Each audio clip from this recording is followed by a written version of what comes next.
अस्सलाम वालेकुम dear student.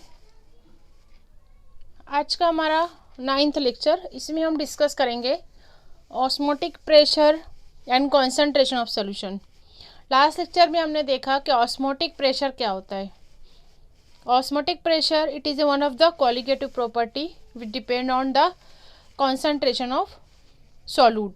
ठीक है, इसमें क्या होता है कि प्रेशर जो होता है which can be used to determine the molecular masses of dissolved solute।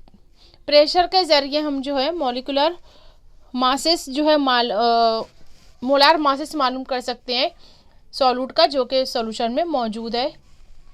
इसके लिए हमने एक सिस्टम देखा था जिसमें सेमी परमिएबल मेम्ब्रेन के थ्रू जो है सॉल्वेंट पास होता है। सॉल्वेंट का सिर्फ परमिशन होता है उस सेमी परमिएबल मेम्ब्रेन से to permit or to pass the solvent molecules only।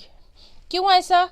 क्योंकि सॉल्वेंट जो होता है उनकी पार्टिकल साइज कम होती है, और जो सेमी परमिएबल मेम्ब्रेन है उसके जो उसमें जो जाली होती है, उसके जो सुराख होते हैं, उसकी साइज़ भी बहुत ही कम होती है।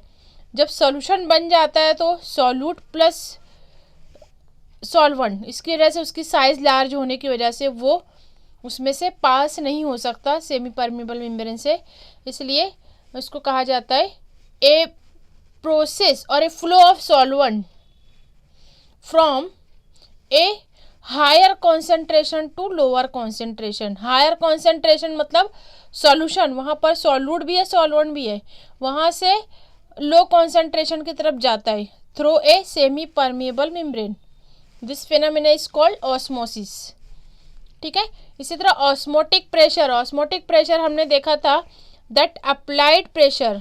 ठीक है, ऐसा प्रेशर जो कि हमने अप्लाई किया है to stop the osmosis. Is that clear? Osmosis को स्टॉप करने के लिए, ऑस्मोसिस जो फ्लो है वो किस तरह होता है? High concentration to low concentration. Is that clear? जैसे नॉर्मल है फ्लो ऑफ करंट, अभी आप देखते हो high voltage to low voltage. Same पानी अगर आप देखते हो तो जो है अपर लेवल से लोअर लेवल की साइड बहता है पानी भी। इसी तरह यहाँ पर भी सॉल्यूशन अगर उसका हाई कॉन्सेंट्रेशन है तो वो फ्लो होगा through a semi permeable membrane towards low concentration. This process is called osmosis. Osmosis. ठीक, अब इस फ्लो को स्टॉप करने के लिए to stop flow of solution by semi permeable membrane, मैं इसको शॉर्ट लिखती हूँ, semi permeable membrane, to stop the flow of solution by semi permeable membrane by a pressure और by applied pressure.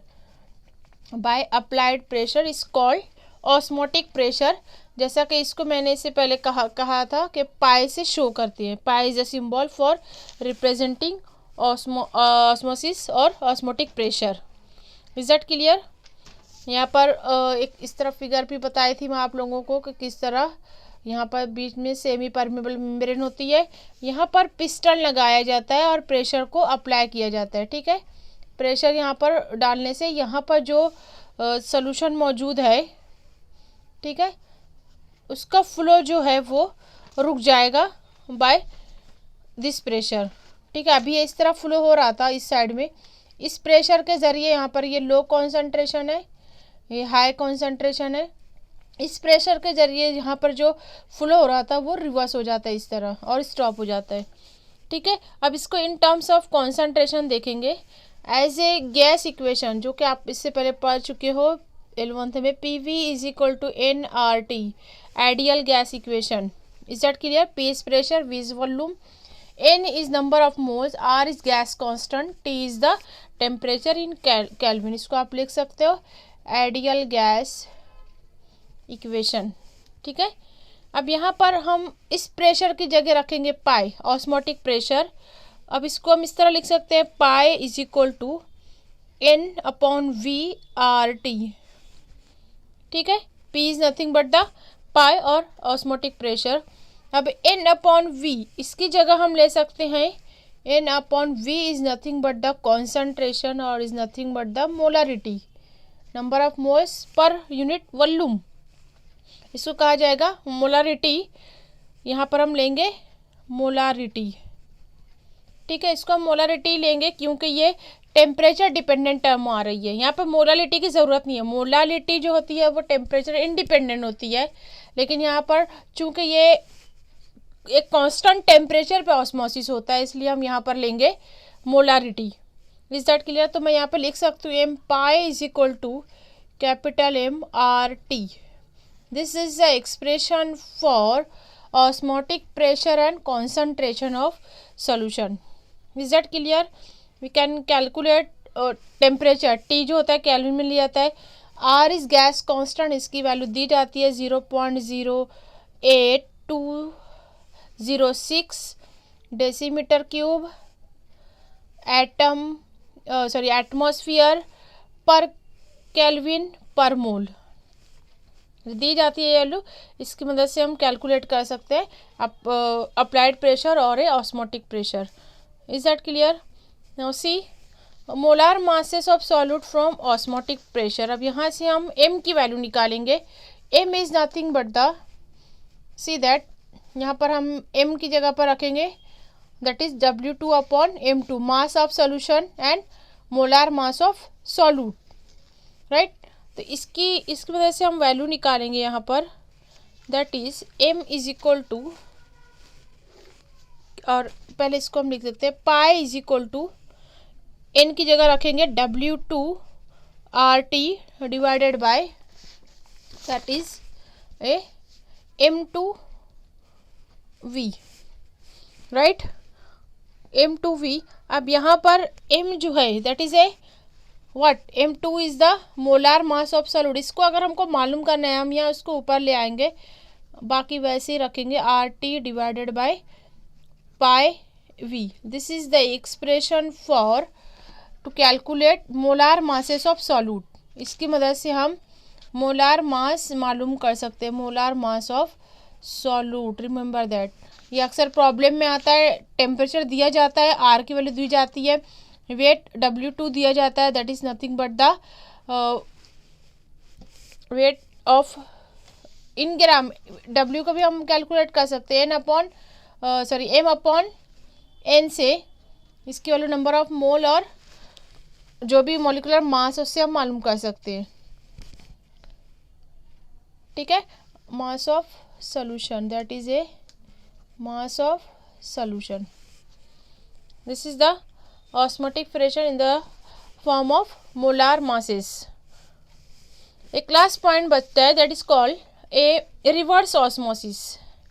Reverse osmosis क्या है देखेंगे। यहाँ पे आपने सुना होगा RO वाटर, RO वाटर क्या होता है ये, that is nothing but the reverse osmosis.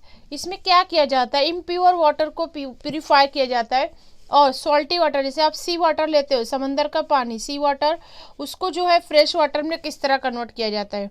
अब यहाँ पर पूरा वही फिनोमेना है, ऑस्मोसिस का प्रोसेस होता है।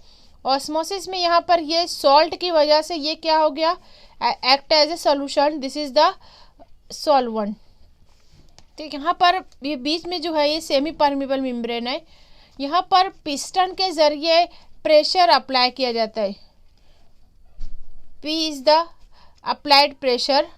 ये प्रेशर अप्लाई करने की वजह से यहाँ पर जो है इस पार्ट से सिर्फ वाटर, सिर्फ सॉल्वेंट जो है वो फ्लो होकर पास होता है इस परमिबल मेम्ब्रेन से, और यहाँ पर हमको फ्रेश वाटर जो है वो इसका आउटलेट है, यहाँ से हमको इसको हासिल कर सकते हैं। तो सिंपल फिनोमेना है, जैसे ऑस्मोसिस में होता है, ये सिस्टम दी गई है। यहाँ पर RO वाटर और प्यूरिफिकेशन ऑफ वाटर किया जाता है, that is called reverse osmosis. इसको कहा जाएगा when applied pressure is, reverse osmosis कब होगा, व्हेन अप्लाइड प्रेशर क्या लेंगे हम यहाँ पर, दैट is nothing but the P। Applied pressure हम P लेंगे। Applied pressure is when applied pressure is greater than osmotic pressure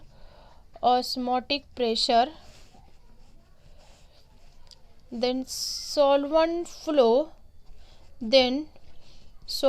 flow from lower concentration to higher concentration, यही फिनोमिना है। सिंपल सा इसमें इंस्ट्रूमेंट होता है, that is called reverse osmosis. Reverse osmosis. See here क्या हो रहा है यहाँ पर, applied pressure P, applied pressure को P कहेंगे, P is greater than pi osmotic pressure. यहाँ पे जो हम बैरूनी प्रेशर लगा रहे हैं, जो अप्लाई कर रहे हैं, वो ज़्यादा होगा, और कम होगा ऑस्मोसिस प्रोसेस के, ऑस्मोसिस प्रेशर के। तो यहाँ पर रिवर्स ऑस्मोसिस जो है वो ऑब्जर्व होता है। ठीक है, this is the important technique for purification of salty water or sea water. Now next last point, that is colligative properties of electrolyte. जैसा कि हमने अभी तक जो भी देखा, जितनी भी प्रॉपर्टी देखी, all properties are observed generally for non electrolytes. ठीक है, नॉन इलेक्ट्रोलाइट्स इसका मतलब होता है, इलेक्ट्रोलाइट का मतलब क्या होता है, व्हाट इज इलेक्ट्रोलाइट्स? ऐसे सब्सटेंस जो डिजॉल्व होने के बाद आयन से नहीं देते, सिंपल टर्म में, जैसे यूरिया है, सुक्रोज है, ये जो है डिजॉल्व होने के बाद इनको जब हम पानी में हल करते हैं तो ये आयन से नहीं होता, इनका डिसोसिएशन नहीं होता है या एसोसिएशन नहीं होता, उसको कहा जाता है ए नॉन इलेक्ट्रोलाइट। ठीक है, अब इलेक्ट्रोलाइट, इलेक्ट्रोलाइट का मतलब होता है जो कि आयन देते हैं। इसके एग्जांपल देखो, सोडियम क्लोराइड, उसको जब आप पानी में डिजॉल्व करते हो तो इसके आयन से बनते हैं, that is called a ionic compound और इलेक्ट्रोलाइट। ठीक है, तो यहाँ पर एक चीज़ आप ऑब्जर्व करते हो, जितने भी कॉलिगेटिव प्रॉपर्टीज़ है, जैसा कि हमने देखा लोअरिंग इन वेपर प्रेशर, ठीक है, that is depend on mole fraction of the solute, X2 mole fraction होता है, मोल फ्रैक्शन ऑफ सॉल्यूट। ठीक, सेम इसी तरह दूसरी property elevation in boiling point, इसको हमने डेल्टा टी भी लिया था, that is directly proportional to M molality. यहाँ पर ये भी किस पर डिपेंड कर रही है, number of moles of solute. Same depression in freezing point, यहाँ भी हमने ऑब्जर्व किया कि ये भी डिपेंड करती है मोलालिटी पर। Now next that is osmotic pressure, यहाँ पर भी M molality, that also depend on the number of moles of solute particles और कॉन्सेंट्रेशन ऑफ सॉल्यूट पार्टिकल। तो यहाँ पर एक चीज़ ऑब्जर्व हुई कि यहाँ तमाम के तमाम जो कॉलिगेटिव प्रॉपर्टीज़ है, ये जो है नॉन इलेक्ट्रोलाइट के लिए सुटेबल है और एज इट इज़ होती है, लेकिन अगर हम इलेक्ट्रोलाइट की बात करते हैं तो वहाँ पर ये पॉसिबल नहीं होता है। इसके लिए एक फैक्टर यूज़ होता है जिसको हम इम्बैलेंस कहते हैं, इम्बैलेंस या एबनॉर्मल मॉलिक्यूलर मास होने की वजह से, क्योंकि इलेक्ट्रोलाइट डिसोसिएट होते हैं या एसोसिएट होते हैं, इस वजह से इनमें एक एबनॉर्मलिटी आ जाती है मास में। उसको दूर करने के लिए एक फैक्टर का यूज़ किया, तो उसको वेंट ऑफ फैक्टर कहा जाता है, जो कि आपके सिलेबस से ड्रॉप कर दिया गया है। तो आप सिर्फ इतना समझ लो, जितने भी नॉन इलेक्ट्रोलाइट्स हैं वो सिंपल यहाँ पर डिपेंड करते हैं number of concentration of solute. लेकिन नॉन इलेक्ट्रोलाइट में इलेक्ट्रोलाइट में जब हम स्टडी करेंगे तो वहाँ पर वेंट ऑफ फैक्टर की ज़रूरत होती है टू कैलकुलेट द और to remove the abnormality in molecular masses of the electrolyte. ठीक है, इस तरह यहाँ पे ये यूनिट कंप्लीट होती है। आगे के लेक्चर में हम इसमें प्रॉब्लम सॉल्व करते हैं। ये चारों कॉलिगेटिव प्रॉपर्टीज़ के ऊपर हम 2 से 3 प्रॉब्लम सॉल्व करेंगे। आपके बुक के पीछे एक्सरसाइज जो दी गई है, आप खुद से कुछ सॉल्व करने की कोशिश कीजिए। अगले लेक्चर में मैं आपको कुछ एग्जाम्पल, कुछ प्रॉब्लम सॉल्व करवाती हूँ। Okay, thank you.